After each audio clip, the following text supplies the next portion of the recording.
Study the Bible, not the sermon. This is the sins of Jeroboam, separation of church and state. What we do here is go back, Shout out to all back, the Americans that's watching.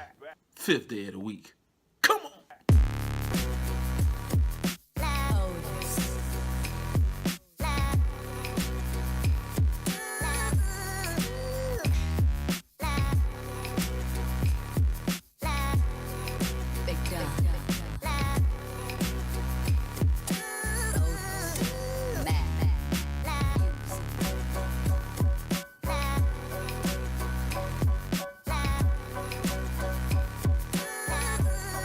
Welcome back again. Study the Bible, not the sermon. I am the LOCKSMIF. And they call me that because knowledge is the key. And this is the fifth day of the week. Things that make you go,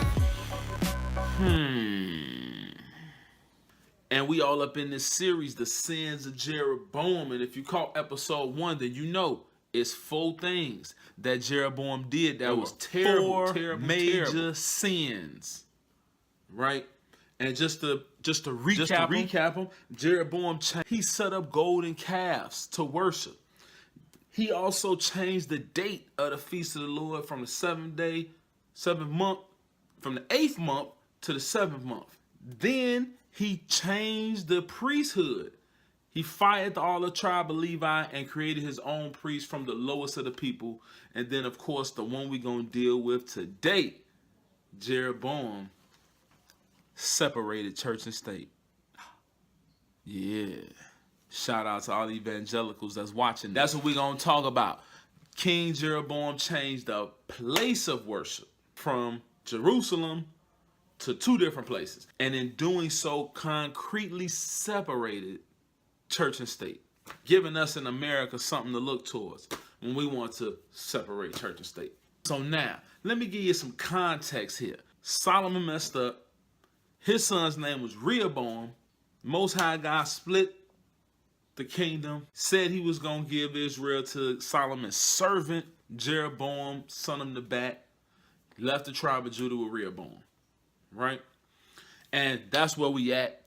Rehoboam actually fled Solomon to Egypt after Solomon's death. They tried to get right with Rehoboam. Rehoboam was janky and was tripping, so they brought Jeroboam back and crowned him king over all Israel, right? And this is what we're going to pick it up at. 1 Kings chapter 12, where I'm at. Verse 25. Yeah, you see Asada and you see the city. Boy, represent for the city, boy. Represent for the city. Hey, by the way, everybody pray for the peace of my city. It's going down out here, all right?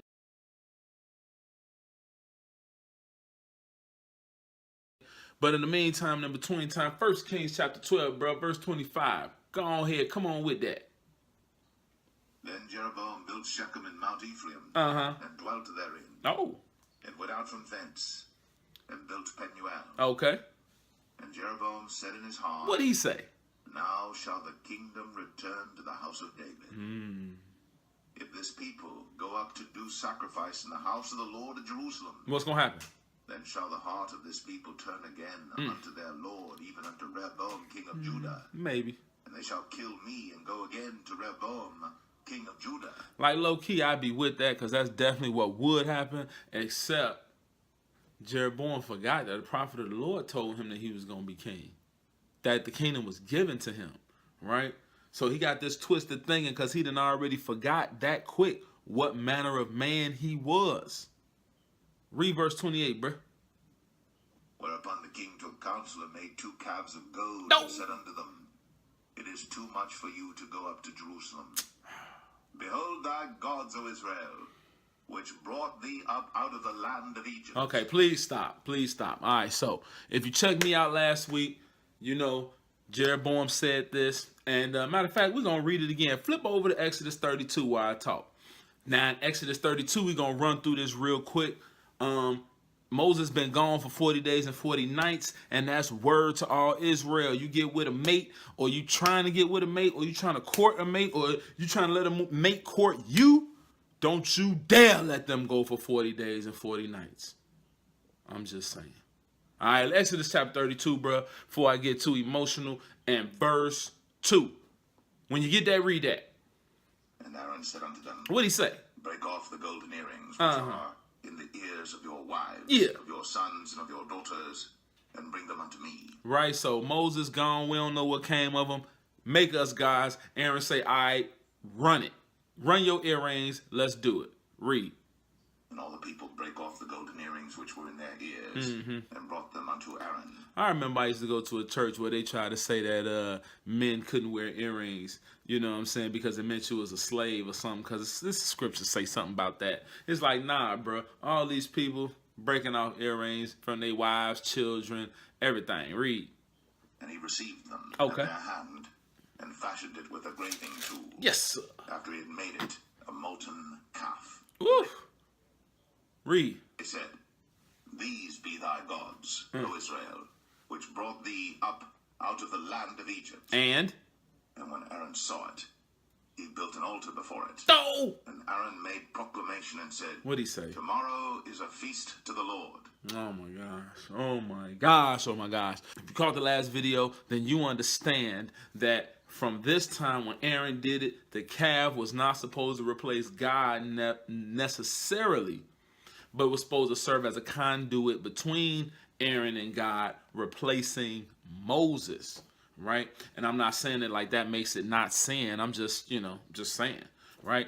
Same thing that Jeroboam is trying to do, right? Because he repeated this same line. Jeroboam is not necessarily trying to replace God, even though that's what he's doing. Jeroboam's point is to replace the conduit. That's why he replaced all the priests with his own priests, right? He wants to have access to God, and therefore he got to create his own gods, because the Most High God accesses or is accessed by whoever he feel, right? So same thing again, molten calf. Make sure you go read that real carefully. Say these be the gods, plural, right? Even though Aaron only made one calf. Right? These be the gods that brought you up out of Egypt. It's worth our time touch on that right quick. If Aaron really thought that this bull was the god that brought them out of Egypt, and a bull is an Egyptian god, then that's like, doesn't make sense. That's like a dumb. You know what I'm saying? So, Jeroboam repeated Aaron's actions. Same thing here. This time he made more than one calf. But it's still a throwback, because these are the guys that brought you out of the land of Egypt, right? It's symbolizing to me that he's not really trying to replace Yahweh, right? He's really just trying to be selfish and make sure that he corners the market and that he got a role and a position in the worship of the Most High. Let's flip back over to 1 Kings 12. We're going to pick it up where we left off, right? 1 Kings 12:29. Jeroboam just made the calves, and he said, these the guys that brought you up out Egypt, right? Verse 29, read something, bro. And he set the one in Bethel, and the other put he in Dan, and this... Hold on, bro. So he made two calves. He put one of the calves in Bethel, and the other calf he put in Dan.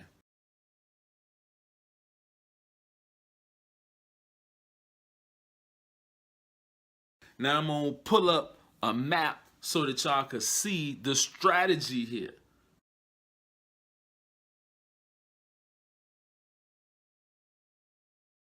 So Dan had the northernmost tribes in Israel.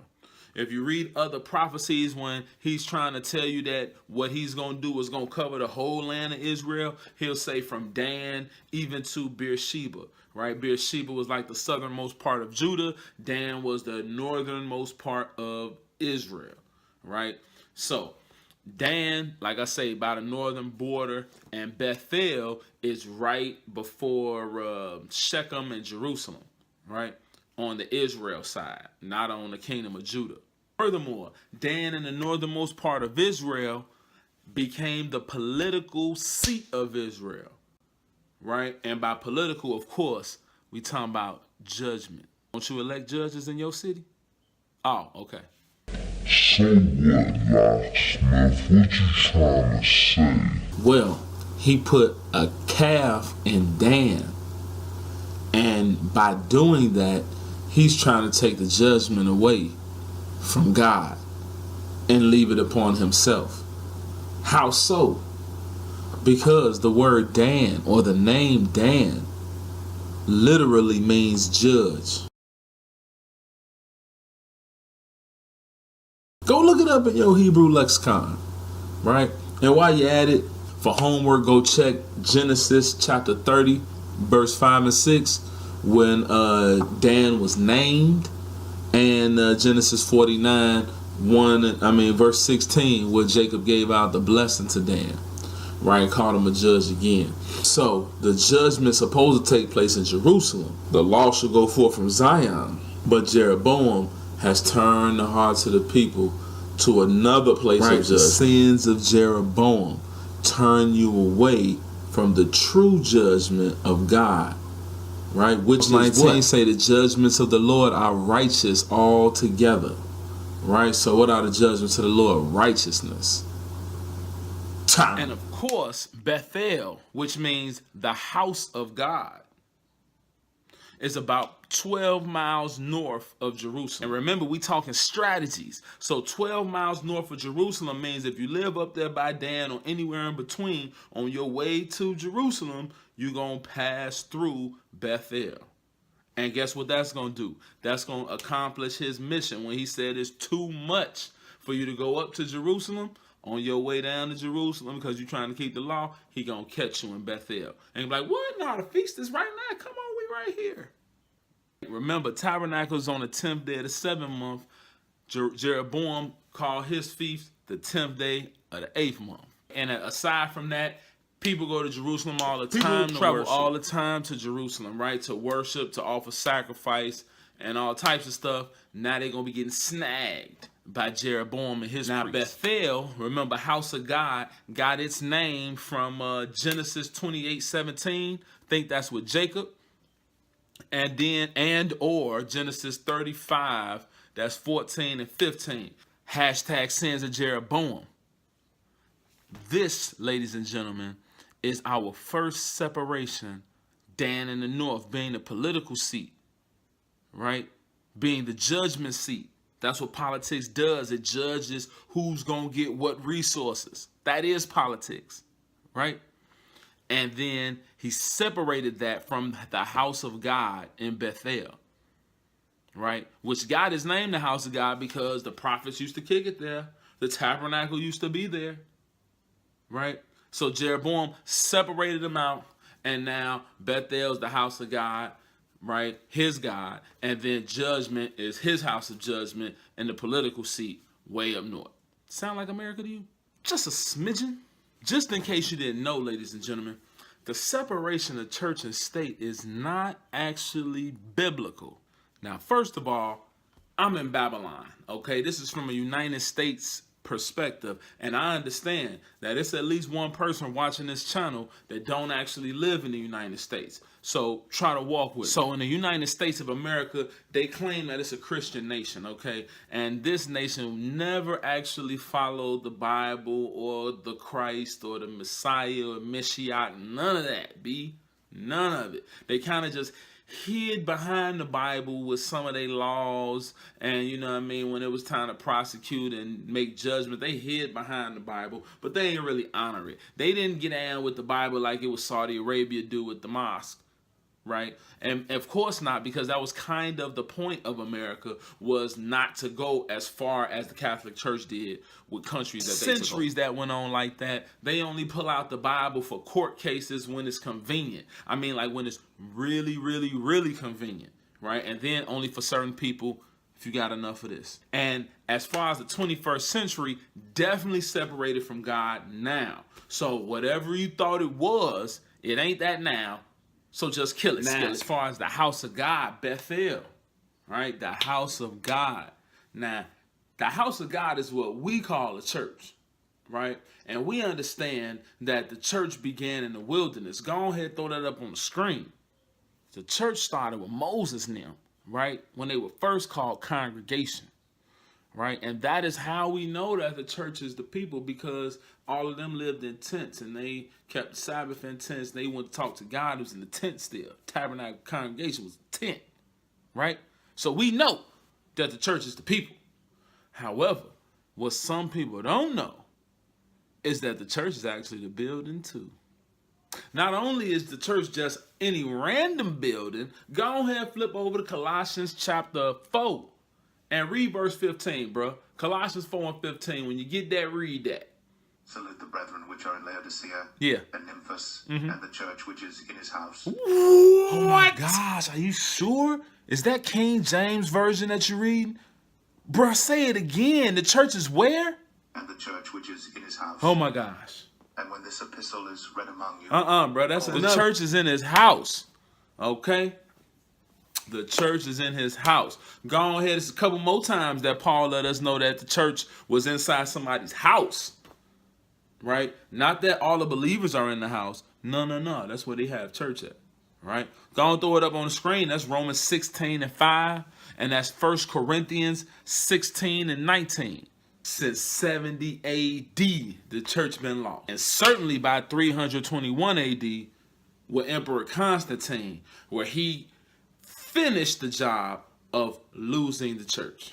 Emperor Constantine did technically the exact same thing Jeroboam did again later, right? Instead of creating golden bulls, Constantine created golden crosses and got us wearing them to this day. You know that they follow the sins of Jeroboam because it's the exact same demonstration, just done over, it's recycled again. Celebrating them same idols, like I said. I'm talking about obvious idols that were fashioned with the tool the same way Aaron did.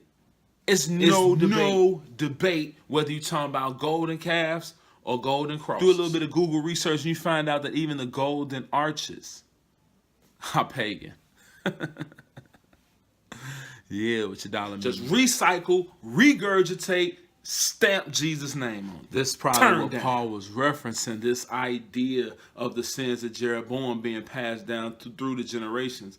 This is what Paul was talking about when he wrote his epistle to the Thessalonians. Matter of fact, let's flip over to 2 Thessalonians chapter 2 real quick. Pick up a couple sentences about what Paul was talking about, these sins of Jeroboam, that they won't get up off us. They like a monkey on our back. We are like addicted to these sins. We are some addicts to sin. Straight dope fiends, right? Lucifer, the first dope man. 2 Thessalonians chapter 2. Bro. Pick this up at like verse 5, bro. Let's read into it. 2 Thessalonians 2 and 5, bro. Get that, read that. Remember ye not that when I was yet with you, I told you these things? Remember this. And now ye know what withholdeth that he might be revealed in his time. Why? For the mystery of iniquity doth already work. True. Only he who now letteth will let until he be taken out of the way. Yeah. So he who gonna let is gonna let. That's Jesus and the Father. They gonna let until they take Buddy out the way. Right? The mystery of iniquity already has been working back then, and they still waiting to be taken out the way. Either the mystery of iniquity is Satan the devil, or I was about to say the spirit of Jeroboam. Guess who's the spirit? Satan the devil. Yes, sir. The mystery of iniquity does already work, and it persists to this day. Yeah, you think about that next time you in civics class and they try to explain to you how the separation of church and state is this great, marvelous thing. I mean, maybe it is, but you got your cue from the sins of King Jeroboam, fourth king of Israel, the one who was the prototype for King Ahab, who married Jezebel, and every other wicked king of Israel, right? 21 times the Lord referenced King Jeroboam as him being the one that turned the children of Israel away from the Most High. All right? The mystery of iniquity already and unless the Lord does return in the next 7 days, he won't. Check me out right back here on Study the Bible, Not the Sermon. Catch me back here next week, and we're going to go over the sins of Jeroboam. Second offense, the firing of the priests of God, and the hiring of your own sucker MC line of priests. Study the Bible, Not the Sermon. LOCKSMIF. Knowledge is the key. Until next time. Turn.